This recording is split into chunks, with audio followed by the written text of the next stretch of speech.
Can I tell you to break clean? Watch yourself at all times. Shake hands now. May the best man win. Good luck to both of you. Round one. That was the bell.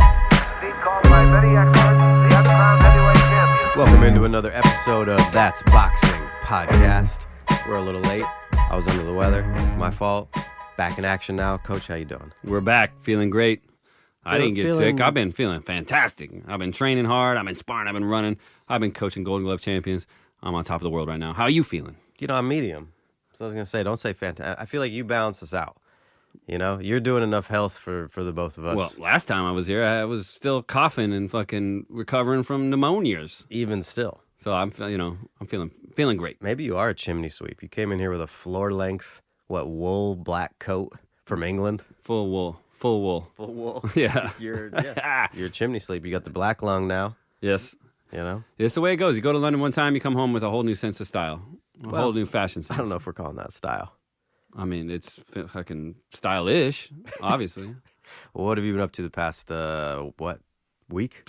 Well, you know, I'm in the gym. I just wait for you to call me and I come over. Yeah. You know, I mean, Come over an hour late, but yeah, you know. Yeah, you know, it's true. I had to take care of some business. But yeah, you know, I'm training hard. You know, taking care of business. I had some fights, some local fights. You know, training, running, sparring, putting it all together. And of course, watching boxing as much as possible, man. I'm still doing my Floyd retrospective. I got 3 or 4 more fights to talk about eventually on we that. got to do another We got to do another callback fight another from look Floyd. back. I know. If you ever stick around here long enough, or if we can I'm stay here. healthy for a goddamn month That's or two. true. That's fair. We told our fans we were never going to leave them hanging. Yeah. Well, hey, this is only a few days. All right, we're back. We're back in action. We We're got back. fights to talk about. We got fights upcoming to talk about. We're really hitting the 2025 meat the stretch right now, where we kind of had a little bit of a dry January, and we've been looking forward to a lot of these fights. So I'm excited to talk about them. I did want to. I mean, we don't dive into MMA news at all, but did you hear about the Bryce Mitchell controversy on his podcast? Of course, I couldn't avoid that. Social media blew up for a couple days over this bonehead and his ridiculous comments. And hey, ain't that America? You know, fucking the land of the free, home of the fucking idiotic. Well, we got some serious competition. Because I'll say, so I was driving back from working in Utah, right? It's a long drive from Salt Lake City to Portland. And that came up on my feed or whatever. And I often see people quoted as saying this and that. And maybe you look at the longer quote and you're like, well, they didn't really say that. Come on, right? A lot of clickbait stuff out there. And I'm like, all right, I got an 11-hour drive, 10-hour drive. Let's put this podcast on. Listen to it start to finish in its entirety. And I will say, Bryce Mitchell is probably the stupidest person on the planet Earth. Yeah. I honestly, if I played a character of the most, idiotic, malevolent, hateful, just stupid, but no knowledge of how anything in the world works, I don't think I could top him in his earnestness. It's very impressive. Yeah. Yeah, the truth is stranger than fiction when it comes to some of these people out here living in the world. The guy should not have a platform to speak like that, but he does. And he just exposes himself as, you know, his true character. And the whole world knows he's a piece of shit. And, you know, sucks that we have to deal with him, but that's reality, you know. And, but, you know, he put it out there and now he has to deal with it. Apparently, the UFC is not really going to punish him much. They're going to try to capitalize on it. Dana White says, well, if you hate him so much, you know, you can pay to watch him get his ass kicked. Mm-hmm. And they're going to use that. You know, they've been using racism in combat sports since the beginning of time to pit races against each other, and to the point where it's become almost playful. Puerto Rico versus Mexico, you know, hey, it was a great war story. And I'm like, Some of these people actually really don't like each other, you know, and some of it perpetuates that. But here this guy is, you know, they should put him in there with somebody of the Jewish variety and put a fucking stomping. Where's that Jew Bear dude from that one movie? You know, stomp his fucking head in. The Hebrew Hammer. But he's just clearly ignorant, dude. He's probably got an IQ of 62 or something, you know? He's just not a smart guy, and it's just the shit spews out of his mouth. But I'm sorry you had to listen to that podcast, dude. I'm really sorry you had to do that. I mean, hey, it was my own choice. You know, I don't know how I feel about, on one hand, you're like, yeah, you want the UFC to come out and be like, hey, this just, doesn't represent our values.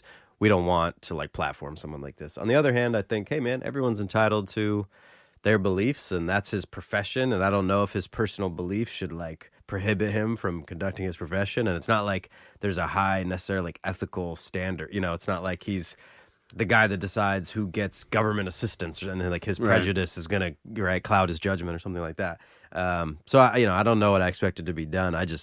I honestly, like, I was just fascinated to listen to. I was just like, wow, okay, so like the earth is flat. And the funniest thing was his coach is sitting next to him, and he's like also probably not the smartest guy in the world, but he's more sane. And you hear him kind of like, oh, well, I think what Bryce means to say, Yeah, he definitely needs a PR person if he's going to stay in the public eye. Like, ooh, that's the hot seat. Or he could just go full Nazi and just make that his full brand, I mean, he pretty much did. Yeah. But it was hard because it wasn't like he was like, oh, Hitler's a great guy for killing all those people. He was like, Hitler was a great guy and he never really killed anybody. Oh, because he's a Holocaust denier, right? Yeah, he's like, just think about it. How could you really kill so many people? Like, it was really like hunger or whatever. And he was just trying to like, he's like, he was a painter. He's a guy I'd like to go fishing with, Right. Until he got on the meth, of course. Oh, God. I'm like, oh, like you right now? Right.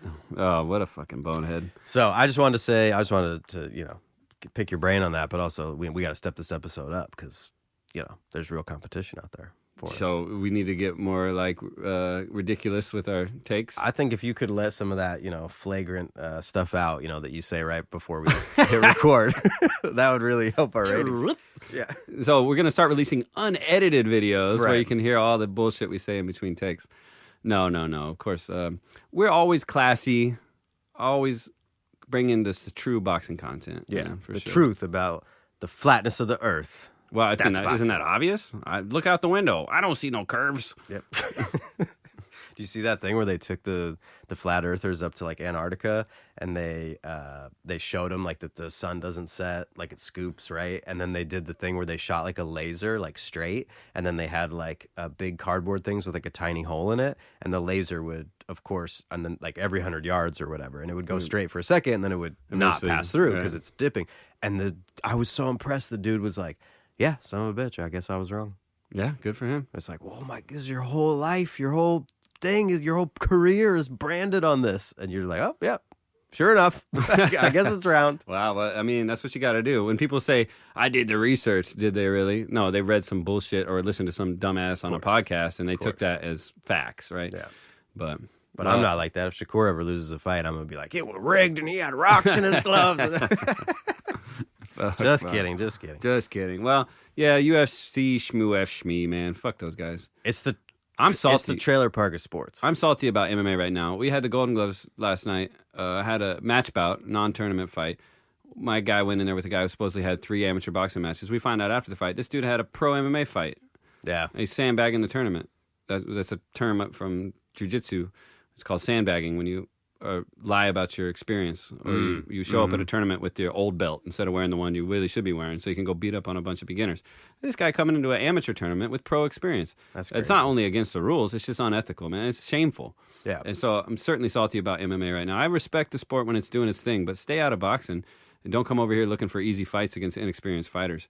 It's bullshit, so...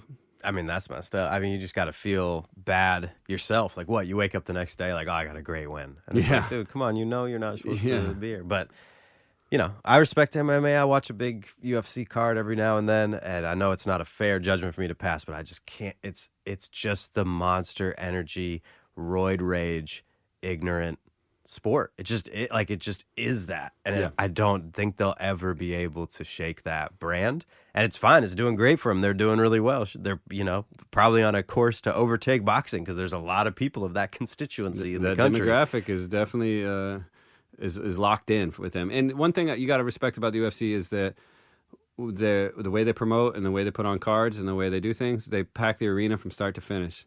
Oh, it's perfect. I mean, it's completely controlled, right? It's the best fighting the best all the time. Like Dana White's done an unbelievable job. He's a very impressive business person. And if you watch a UFC event, you see that, like I said, the arena, T-Mobile Arena, is full from the fucking prelims to the main event. Right. You watch boxing, it's a ghost town until it's co-main event. Yep. It's like, where did everybody go? True. So they could use a little bit of that in boxing. I'd take a few cues from there, but let's just keep Bryce Mitchell out of boxing. Yeah. I'd say let's get him in boxing. Let's have anybody box him, and we need our hero Jake Paul to take care of him. I'll pay for that. Watch Jake Paul knock out Bryce Mitchell. We'll get to Jake Paul a little bit later in the news segment of this episode, but let's run through the fights last week. Yeah, man. How about that Benavidez? Yeah, let's get right into it. The main event. PBC card on Amazon. This is like the second one, right? God, they signed that deal so long ago. But David Benavidez takes care of business, gets the unanimous decision over David Morrell. In my opinion, on my scorecard, won just about every round. I think 2 judges had it the same way. Maybe gave Morrell 3 rounds. Yeah, one judge gave him 3. And then one gave him 2. Benavidez did get dropped. A little flash knockdown later in the fight. Almost a stumble. There was a punch thrown that initiated the stumble, but his gloves touched the ground, but he didn't fall over. And the slow motion replays have shown that it was off the shoulder with the foot trap. So it is what it is. What he called it was what it is, a bullshit-ass knockdown. I agree with you. In my opinion, David Benavidez looked as dominant as he could have. I think we both called the KO. I think we both called it correctly. He was actually headhunting, teeing off on the guy, landing 5-punch combinations. The only thing that stopped the KO was Morrell being a little tougher than I thought that he would be. But I do see a lot of people out here like clipping the little knockdown and saying David Benavidez got dropped by a guy with only 11 professional fights, which is like code for you don't know anything about boxing, only 11 professional fights. Is he really the monster? Is he really this? Is he really that? To me, this was a coming out party for Benavidez at 175. Yeah, and I appreciate that he looks more human. He's definitely still the monster, but I like to see him go in the distance and not wiping dudes out. Morrell made a good account of himself, and he hung in there and did what he had to do to get through the fight. I don't think he won the fight at all, but he had some moments. He got some nice counterpunches in there, and he definitely had his bravado throughout the fight, Yeah. But I want to go back to something, a text message I sent you at 10:08 a.m. on Friday, the day before the fight. I said, there's a chance for one of your crazy ass knockdown and go on to win bets. And now I wish I would have put some money on that motherfucking bet. Yeah. Because I looked at it and I thought, man, that shit's crazy. Yeah. But it fucking happened, dude. And I'm like, damn. True. But because I thought about that when you sent that text, and I decided not to do it because I was like, I really think Benavidez is just going to outclass this dude. And he did. Like, the knockdown was very, like, It's freak, bullshit. right? Whereas, like, the Canelo ones, I think that's such a good bet on Canelo. Like, Canelo will down his opponent but win by decision. Yeah. It's like he's good enough to knock him down, but he doesn't seem good enough to necessarily stop him, especially with someone big like Berlanga. And the other time we won that bet was, Bohocek versus Ortiz, right? And it's like, I think Ortiz is going to get knocked down, like, genuinely, right? Yeah, no doubt. Well, I was watching. I thought David started a lot faster and meaner than I expected. Really strong start, great pressure. But Morrell was countering, and and it was just right. The first 2 rounds looked like Benavidez was trying to get him out of there. And as he said in his post-fight thing, he's like, he was easier to hit than I thought he was, so I was just going for it. But he looked eager, and then he got hit with a big counter, and Benavidez got those crazy eyes. He was like, huh? Like, I was like, oh, now the monster's awake, Yeah. And I wrote my notes right here, war in round 4, because I would love to have like a newspaper in 1923. Right. I can picture it spinning. Yeah. War in round 4. Benavidez takes care of it. So, but then things cooled off, right? And it was shown that Morrell can hang in there, and he wasn't going to go away easy. But he kind of gave up on his jab, and he was kind of accepting that inside fighting. And when you're getting your gloves peeled away from your guard and getting cracked with those chopping hooks in the 3rd, 4th, 5th rounds, it's like, man, that's not looking good. So I thought, here comes the KO, but he kept hanging in there, and he stuck around. And, some bullshit happened with that knockdown. But then what happened at the bell erased the points. True. Yeah, getting punched after the bell. Yeah. That was way late. Super late. duper I mean, late. it was getting chippy with low blows, right? And kind of back and forth, and then that was bad. Lost his, lost the point that he just It's gained. rare that we see the referee do an immediate point deduction. No warning. No, hey, man, what do you think? Right. He said, "Bah, nope, that's it." And, so he takes the round, 10-8 round with the knockdown. But then now it's a 9-8 round because of the point deduction. Right. But it was blatant. I think Benavidez punched on the bell, and then he was retaliating and hit after that. But by that point, like a second or 2 had passed. No, it was and too he had to late. kind of reach past the referee to get to him. Yeah. I was like, dude, come on. That's ridiculous. Plus, was it a 10-8? Because I thought Benavidez actually won the round that he got knocked down in. Right? So it's like, it would be a 10-9 for Benavidez prior to the knockdown, and then it's a knockdown, right? So then it's a 9-9 because he loses a point, and then it becomes a 9-8 for Benavidez. Yeah. Right? Yeah. If I think that's that's a big if. I think a lot of judges see the knockdown and just As he won the round. Yeah. It was just such a non-dominant moment, the knockdown. Like, it looked like it almost could have just not been called and whatever, and you know what I mean? Yeah, I had said last week when we talked about it that Morrell would have to hurt and stop Benavidez and I don't think he had the power to do it. He did look like the stronger puncher, which, I mean, we kind of thought, like, he's a power puncher. He's, not a lot of people would consider Benavidez like a one-punch knockout guy. He's a volume puncher. And, like you said, he knocked him back with some counters, but just the volume, the pressure, the constant onslaught by Benavidez, the peeling the gloves was incredible to see when they would, because it was so fast you couldn't really tell. Like, is he hooking him? Are those getting through? Or are they on the glove? And then they'd show it back in between rounds, and you're like, oh damn, he's just pulling his guard down, and then hook right on the cheek. That's just so nasty, and it shows this class of composure and just like this different level where a lot of guys are so cagey in the early rounds and even the first half of the fight. They're afraid of getting counterpunched. They're kind of they're really committed. This guy just reach out and start pulling your gloves away from your face. Like, here, give me that.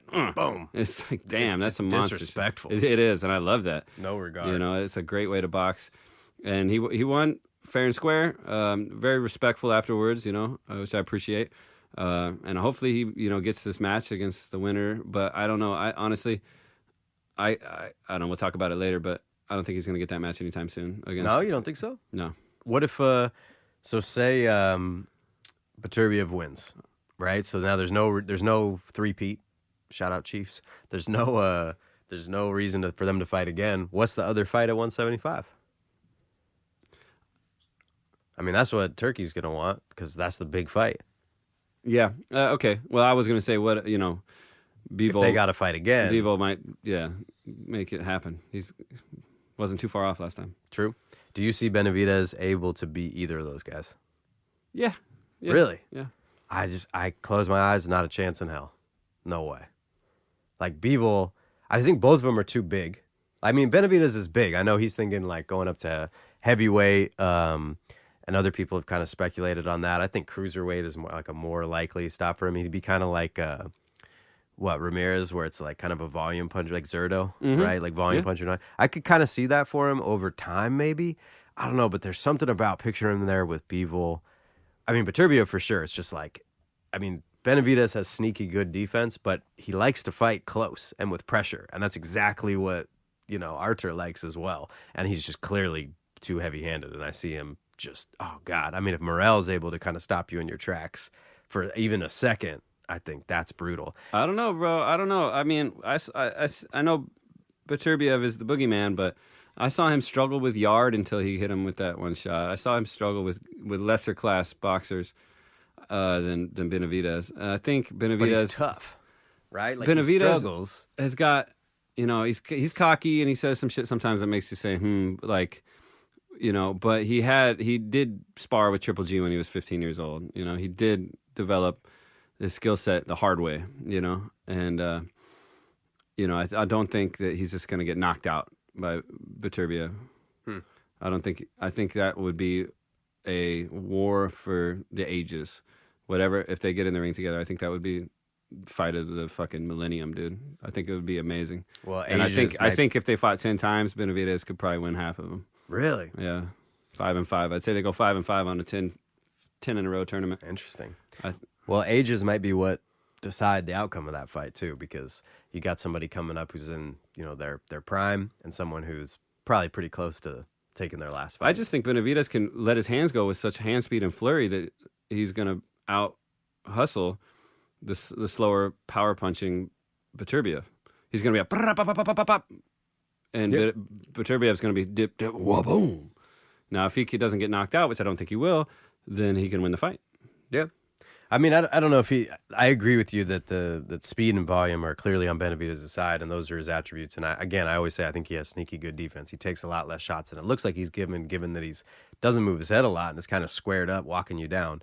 But you look at like Beterbiev and Joe Smith, like that fight, right? Where it gets on the inside, he's trying to throw outland him, and before you know it, like dude's on the ground just before you blink of an eye, and that's a big guy who's like campaigned career at Yeah, no doubt. I mean, the potential for this, that's why I like to say 10 fights, because I don't think you can say just on the night. I think with their abilities, you got to look at, and then whichever one we get on the night of those 10 could go either way, But you said yourself, never bet against David Benavidez. I'm violating my own rule. I'm sick of losing money against Benavidez.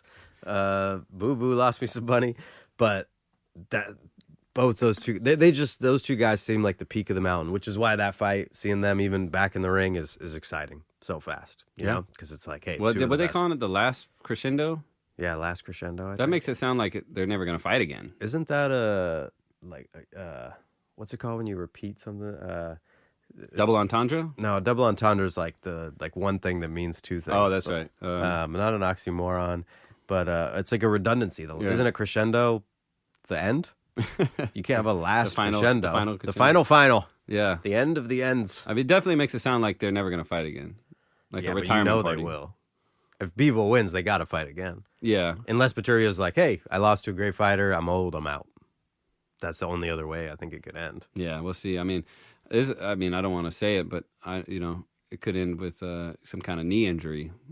Yeah. It could just be like that. Be like, fuck, I can't do this. I can't move. Yeah. So, well, we'll see. Let's go through the rest of the card. Yeah, that was a good card. Definitely worth paying for. Yeah. No, it was solid.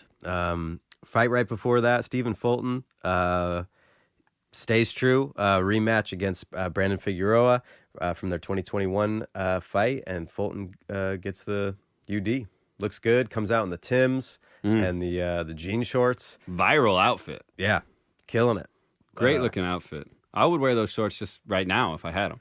Yeah, I'll be wearing those right now. Except you don't wear shorts. You have a pretty strict no shorts Only if rule. they're over the top of sweatpants. Right, exactly. Completely normal fashion choice. Absolutely. Goes great with the floor-length wool coat. In the summertime. Bro, it is 35 degrees out there, man. So, I got to layer up. No, I know. So it's cold in those chimneys. Yeah. So, yeah, man, Figueroa put on an arm-punching clinic. I said, I've never seen such a flurry of feathers in my life. So this guy needs to sit down on something. And he did at moments later in the fight. But, man, he was just it was like his game plan was pressure, but it was ineffective. And Fulton was countering nicely. He never looked really bothered by anything. It did get ugly, and I think I texted you saying, man, this is a bit of a snoozer, just because they were just kind of getting messy in there. Nobody was boxing cleanly, but you got to respect what Fulton did and the adjustments he made, and clearly won the fight. But I'm saying it's less about what he did and more about what Figueroa didn't do. He didn't really put anything together, and he kind of just round 1 through round 12 just kind of swam forwards. And at some point, he switched to southpaw, even though his coach was telling him to stay orthodox. It's a terrible decision on his part. Terrible performance. So Fulton moves on, and what's next for him? I don't know. But Figueroa's got to get back in training and do something different before he comes back. That was not a good show. Do you think that there's momentum in boxing? Or what I mean by that is we both went with Figueroa to win this fight. There's a big part of me that wanted to pick Fulton because Fulton's, I think, a better boxer and won the first fight. Why would you think he wouldn't be able to win the second fight? And the reason we went with Figueroa is the momentum. Fulton had taken a loss, had a get-right fight where he got dropped, came back to win, I think, by split decision, didn't look dominant, and Figueroa's had the opposite path in his last couple fights. And we thought, okay, they met, they had a great fight, Fulton won, but since then, they've moved in opposite directions, so now there's going to be a different outcome. But if we'd evaluated both of them independently of their last couple fights, kind of obvious to see that why would Fulton not win again? And it looked pretty, like, by the second round, you were like, oh, shit, okay, whoops. Yeah, I know. Yeah, I got a little caught up, I suppose, in the recency bias of the sport. And Fulton was on such the wrong end of that highlight with Inoue. Or how are we saying it now? Inoue. Yeah, that doesn't sound right. He was on the wrong end of that. All morning. And I think that just, even as an educated fight fan, seeing something like that always kind of puts a taste in your mouth of like, oh, well, he's on the slide. He's on the losing end now. He's B-listed. And he broke that mold and then showed us he's made out of something different. And I'm proud of him for that. And I think he humbled us in our choices. And I won't doubt him again. And maybe I'll give other guys more of a chance in the future, even if they're coming off a hard loss like that and a poor performance, But like I said, in this fight, I think it was more about what Figueroa didn't do than what he did. I think Figueroa could have done more, should have done more, and could have given him more trouble. And I think Fulton is still going to struggle with the top-tier guys in the world class, no matter what weight class he goes to. And anyway, talking about moving up, and he sees that belt on the shoulder of a man he already beat, he might just say, hey, I'll take that one too. True. True. Yeah, I don't see that fight being different if they fight again. No way. But Fulton looked great. Props to him. Figueroa's got some Figueroaing out to do for his next fight. Oh my God! Was that in your notes? You just No, freestyling? I'm freestyling right now. This guy's got them fucking bars. Yep. All right, fight before that, Isaac Cruz gets the decision over Angel Fierro. Fight of the year. Oh, so you texted me. Speaking of your text to me, Yeah. something very hurtful. What did you say? Read your text. Oh my God! I think I remember. You said you don't understand the subtle. Don't appreciate. You don't appreciate the subtle nuances of the Mexican style. Very painful. Because I said the Fulton fight was a snoozer, but you were loving it. No, the Fulton fight was a snooze. That was okay, brutal. okay, No, okay. I mean, I like to see somebody get absolutely shut down and dismantled. Like, it's impressive for the other boxer, but it doesn't make necessarily an invigorating fight. Like, you want a fight that feels competitive, right? Like, getting shut down like that was exciting for 3 rounds, but then we had so many, like, Long night, It yeah. was boring, right? Yeah. This fight was exciting, but it's the same thing if it's all action. So, all right, here's, okay, it was a slugfest, right? 2 dudes with more or less identical styles. Like, no one made an adjustment. No one switched. No one decided to do something different later in the fight. Nobody tried to outsmart the other one. They just hit each other, right? They just hit each other. And Cruz landed an average of 20 power punches per round. And you saw in that fight, he was just landing absolutely clean. Yeah. And dude was just taking him. So my question is, first for Cruz, does he have the power? No, I'm sorry, he landed 29 power. I said 29 power punches per round. Power punches. You too. give me 29 power punches on a human, unblocked, which a lot of these were, right? And they don't go down, I retire because I'm terrified to ever get in the ring. So does this dude have the power to hang at 140? To me, the answer is no. Absolutely not. And then the second question is, as far as the style of that fight goes, why don't we just watch the Russian slap boxing thing? Oh, come on. You're taking everything out of it. Just get it down to that. Just one free punch, back and forth. No, man, you're hating. My notes were, I said, this is the literal definition of bad intentions, right? These guys come out and they're just throwing, right? A violent start. Fierro's got a chin. Tough fight. I thought it was just going to be a matter of time before Fierro just couldn't take it anymore. Now, was it the most elegant fight? No. But it's a different style of boxing, obviously. And it's, for me, super entertaining. I had goosebumps at the end of that fight. I was inspired. I was standing up. I was feeling it. I was feeling the energy. So I appreciate that style. I'm impressed that Fierro made it the distance. But I think the point is, as you just said, Cruz doesn't have the punching power to hang in that division because you land that many clean shots, the guy should be taking a nap. Yeah. And clearly it wasn't getting it done. But, I mean, I think they should have a rematch. They could just do that once a month, man. Fill up the stadium. I don't know if they could, Well, neurologically. maybe like 3 or 4 more times, and then they would have to retire. But as a coach, do you not... Because I'm looking at Fierro going back in the corner. I'm going, all right, man, you have a 6.5, 7-inch reach advantage on this guy. You didn't throw one jab that round. Maybe let's do something different to try to change the outcome of the fight, right? Like, you're not winning these exchanges. You're very tough, but, like, you're landing half as many shots. You're losing every round. You have a totally different physical skill set than this guy, but, like, nothing. No. I think he thought he could knock him out. I think because he came in with a really high knockout percentage in his record, 18 or more KOs. So I think he thought he was going to get a KO, and he just kept looking for it, never found it.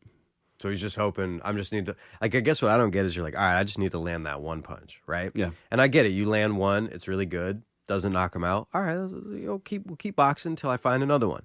But once you've landed 29 of those every round for 8 rounds, don't you think, oh, okay, maybe I'm not going to knock him out? I mean, clearly not, but I don't understand that. You know, it seems to me like change the game plan, have a game plan. No, man, this is the game plan. This is why he lost to Ryo, is because he can't adjust.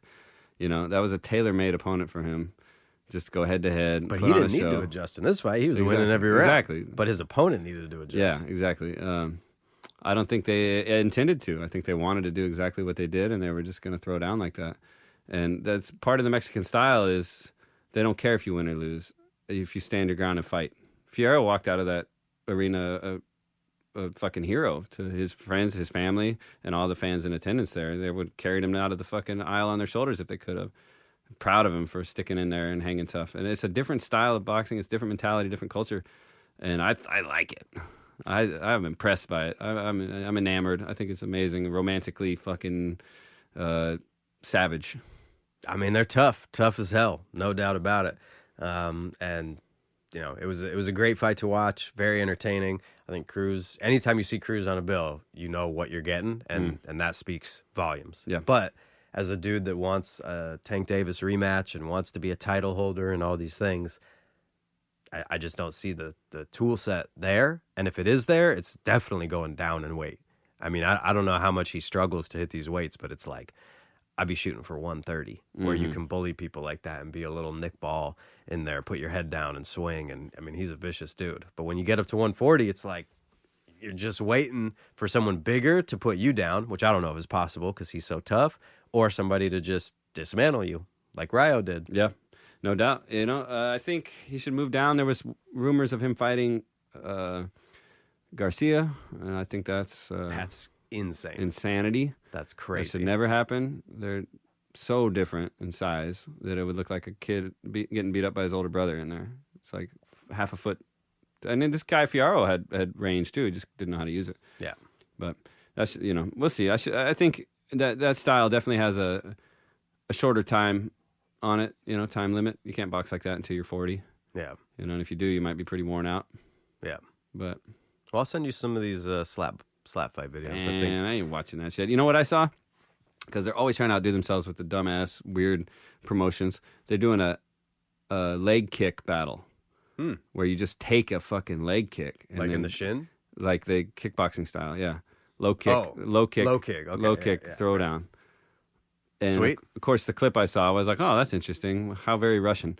Well, the fucking dude breaks his leg in half, just like on the other guy's fucking leg, and falls back with a fucking shattered leg. And you're just like, how dumb is this? Yeah, it's pretty dumb. Pretty dumb. Pretty dumb. Kind of proving my point. Moving on. Did you watch? Speaking of the last dance, the end of the endings. Derek Chisora fight yesterday. I caught the clips of it on the ride home from the Golden Gloves down in Eugene. Had like a 2-hour drive back, so I didn't get home till like midnight last night. Sounds about right. Well, unanimous decision. I saw him clubbing Otto. That's all he did. Submission with this fucking violent clubbing arms. And hey, great night to win for the old war ready. Yep. Derek Chisora, retire in peace, please. Yeah, except for he won't. Every fight is like, maybe it's my last fight so I can get some people to come here. Yeah. And then it's not, because at the end of the fight, he said, I really just want to do 50 fights. And this was 49. So, I'd like to fight Tyson Fury or AJ or maybe Daniel Dubois next. Wow. Okay. Sure thing, buddy. Okay. He contractually got him in a really small ring and just bombs away all night. Wallin had absolutely no answers. Got dropped late in the fight. Quite boring. I actually fast forwarded through a few rounds. Oh, wow. Well, thanks for the update on that. Hey, back to the Benavidez card. Did you watch the Ramos fight? Oh, I did. Early. I think I missed the beginning of it. My note on that was early stoppage. Like could have kept going. Yeah, there's a question mark. Early stoppage? I don't know. It was like it wasn't. He was getting hit and getting outworked, but Rosario's an old 29. Yeah. I'm like, damn. I feel like he's been around forever. He went pro in like 2012 or something, but I felt like he was like in his late 30s. But he's only 29. But I thought it was a great performance by Ramos. And Rosario was just looking too hittable. Yeah. And I just stopped it. I think that's maybe the stop. Like they're just like, all right, I see where this is going, so I might as well stop it earlier. Yeah. But yeah, I'd be pissed if I was the fighter. Yeah. And I brought it up in the pre-fight discussion. Our hometown kid, Joe Aguilar, he fought on the undercard on the untelevised portion. So he got to do his work at the T-Mobile Arena. How'd he do? Big deal. He went the distance he took the guy to the distance and got a decision loss. But hey, this boxing, he showed up and he took on his undefeated 7-0, 7 KO guy and took him into the deep water, gave him a full fight. Hey. And from what I've seen from the clips I've watched, he gave him a good fight too. And, came out undamaged, had a little cut, I think, but nothing that was like, going to put him on the bench for too long. Just a little elbow or something got in there. Great performance, great, real proud of him, Yeah, good for him. I mean, shout out. That's what it takes, and to show up and put on a performance like that under that kind of pressure, I'm real proud of him. So way to go, Joe. Yeah, I hope to see him moving up the Yeah, card I inch know, by right? inch. Yeah, I mean, he's put himself in that position where they know he's gonna, he's gonna show up and give him good work. Right. He's not gonna be a fall over fighter. He's always gonna show up and give him good work. So that's cool as shit to see from the local guys. So I can't wait to get my turn to get some work in the corner down at I'd say put T-Mobile you in the Arena. ring. Let's get you right in there. I'll be down. I'll be working. I'll be in the ring in Vegas in 2 weeks. from That's today. true. That's true. But not in the T-Mobile Arena. I'll be at the Orleans Casino and Event Center. Off Second the strip, best, baby. Off the Second strip. best. That's the big dome, right? That's the one you're in. Yeah, the Sphere. Yeah. The Superdome. Mhm, yeah. I know you didn't watch this fight, but also across the pond, Adam Azim gets the job done against Lipnitz. Becomes just the second person other than Boots to stop him. I didn't realize that Boots Ennis. Yeah, I was talking about that. Lipinets is kind of like a young old guy too. He's, seems like I've known his name for so long, and I've seen him fight a few times, and I've never really been like, oh, this guy's on the way up. Right. He's just he's getting it done. But looks Well, like he got stopped done him pretty with good. 5 rear uppercuts in a row. Ooh. It was really amazing. I love watching this guy fight. So he's now the IBO super lightweight champ. I think he's the guy to beat at 130. I think he's. I don't know. Every time I watch him fight, I'm like, this is the guy. Just put money on this guy. Is he going to be able to make it out of the UK trap? I think so. Yeah. I mean, we'll see where he goes next. But I think if he can collect belts at 130, I don't know if he can travel up to 135. But he's defensively sound, super fast, super accurate punches. I mean, this fight it was really crazy to see him. He just realized the rear uppercut was the punch, but it's obviously kind of a dangerous shot. And so he would square up in the pocket and then he would shoot it back across his body. So he's like firing it like sideways. So he's like completely out of danger. And he was just splitting this high guard and just absolutely brutalizing this guy. Nice. He's exciting to watch fight. I'll have to run that back. That's a good one. I'll have to run that back. Yeah, I've been so busy lately training and shit. But Well, let's get into, should we get into a little news here? yeah, here at That's Boxing Podcast, where we let the dust storm settle Oh, no pun intended. before we report the news. We don't report fake news. We don't jump on every damn rumor blowing in the wind on Instagram. We wait till the dust is settled and the facts are in and the contracts are signed so we don't spread any lies, bullshit, and propaganda. That's so, right. You guys probably saw on the gram all the bullshit about Canelo this, Canelo that. Well, we knew it was all a bunch of phony baloney. Malarkey. No Jake Paul fucking Canelo fight's ever going to happen. Anybody who believed that needs to take a good look in the mirror and say, I'm a fucking idiot. I'm an idiot and I got to stop reading everything on Instagram. Okay? That was never going to happen. And now we know what's going to happen. The 4-fight deal, Skull's set, Crawford's set. The other two are up in the air, but they're so far out, it doesn't matter. He's got his year locked in with 2 live opponents and looking to, he's looking past Crawford to, he's not retiring. I thought the Crawford was going to be a retirement party. 2 old guys getting it done, getting a big paycheck, and then just skipping off into the sunset, holding hands together. Yeah. Riding some kind of fancy prancing horse or something. But nope. Go white stallion into the Saudi Arabian desert. Exactly. So Canelo, from how I see it, used Jake Paul and a fight with Jake Paul to drive up his price with Saudi. Yeah. Right. And saying, hey, I can go do this fight. I'm gonna make all this money. Blah, blah, blah, blah, and ends up walking out of the Flames with a 4-fight deal. Did you see any numbers on this at all? I didn't see any I'm numbers. so curious. Because he had with DAZN, he had like a $30 million deal with DAZN. Per fight. No, that was I thought it was for multiple fight. No, it's got to be more than 30 that. million per. It's That was gotta- back when he was fighting we went on that run against Billy Joe Saunders and that when he was collecting all the super middleweight belts. But then he also fought that random dude in Florida and he knocked him out in the second round. So his Golden Boy deal in 2018 that he signed was $365 million for 11 fights. Let's see if they report any numbers on this. I haven't seen a number. Nothing. Wow, that's interesting. I like how the Turkey is the Ring magazine page, which is The DAZN deal was $35 million each fight. each fight. Okay. Yeah. The Ring magazine Instagram was also promoting all this Jake Paul drama, Right. pumping up the mystery and the allure around what's Canelo really going to do, but at the same time they're behind the scenes negotiating and shit. It's interesting. Turkey went on Reddit and did a AMA, Ask Me Anything on Reddit. Really? It was really him. Damn. Yeah, it was amazing. It's his Reddit boxing, r/boxing. I'm on there all the time. I get a lot of news there. I get a lot of updates. I read the fight threads when I'm not able to watch the fights and people are posting, It's a good community, mostly. And a lot Wait, of good... did he do it already, or it's coming up April He did it already. 21st? Oh. This should be just a few... You should just scroll down and see it. People are asking him about this, about that. And I think it was really him. It's pretty amazing, his transparency with the whole thing.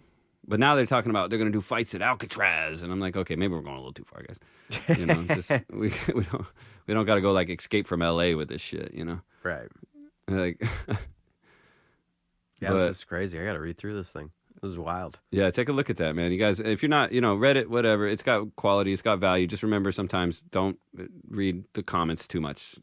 I only read the comments. I mean, why don't. I'm there. Well, that's like letting the crazy people yell at you on the street and you actually listening to them.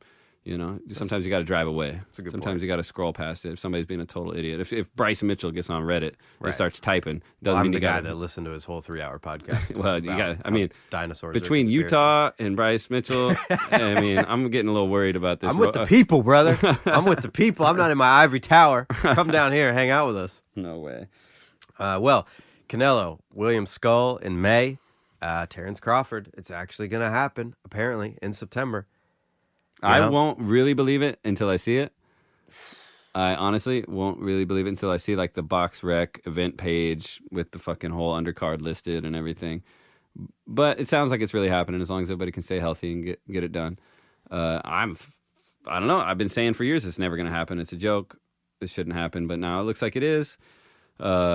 Well, whatever, Canelo. You do whatever you want to do, kid. You're the king of the world, the face of boxing. Have you seen all the clips of Crawford where he's like, it's through the years, Oh, right? yeah. He's like, he's too big. I I'll just never don't fight. see how I would ever fight Canelo. The Yeah. most I would ever go is 154. It's I just want to understand. To me, Crawford is a guy who is competitive, cares about winning. He wants to win. And I don't think he's going to take a fight he doesn't think that he can win. And so he's either lying then or lying to himself now or what? And I'm not saying I don't think he can win, but it's quite a challenge, and he didn't grow into the challenge at all. He had one fight at 154, and now he's moving up another 2 weight classes, and he didn't look super... It's not like he stopped the dude in 4 rounds. No. I want to know what's going on in his brain. Is he taking this fight because he thinks it's legacy cementing, he's going to win? And keep in mind, the way they package this, Canelo's going to fight Skull.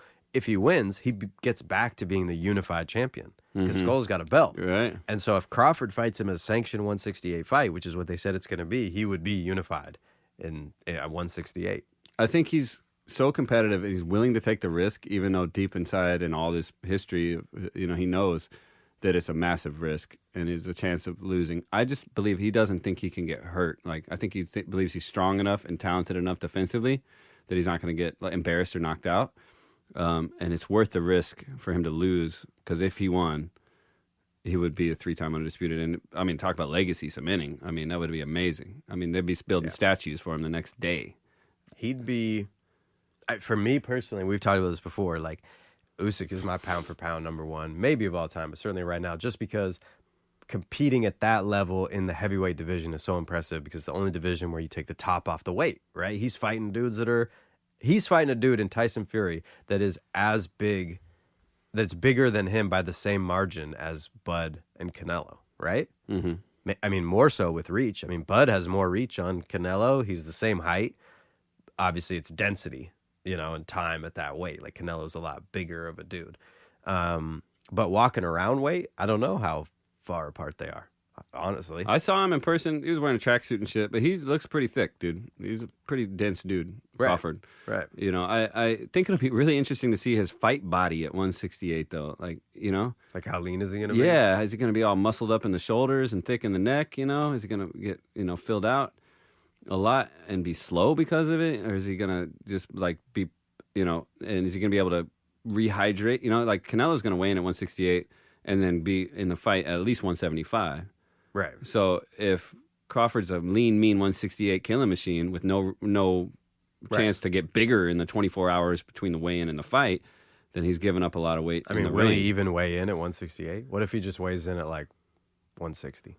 That would be because he's move. like, shit, I don't know. This is all I got. Yeah. I've been eating. It's like Amanda Serrano eating like cookies at the weigh-in and stuff, right?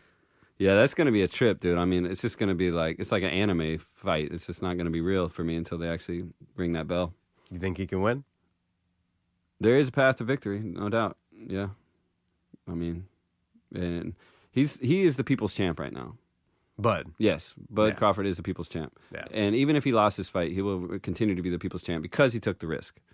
Yeah. For legacy. For sure. As long as he comes to, I mean, here's what's interesting, because Charlo takes the fight and just runs the whole time. Terrible fight. Looked awful. Very boring. Mm-hmm. Didn't win. His stock went down after that fight, right? What's interesting is I don't think Bud's going to take the fight to Canelo. You're moving up 2 weight classes. Dude's never been stopped, let alone dropped. Like, I don't think you can think that you're going to stop him. No.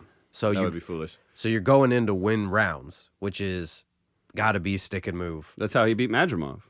Right. Which I felt like Bud was losing because I just wanted to see more from him.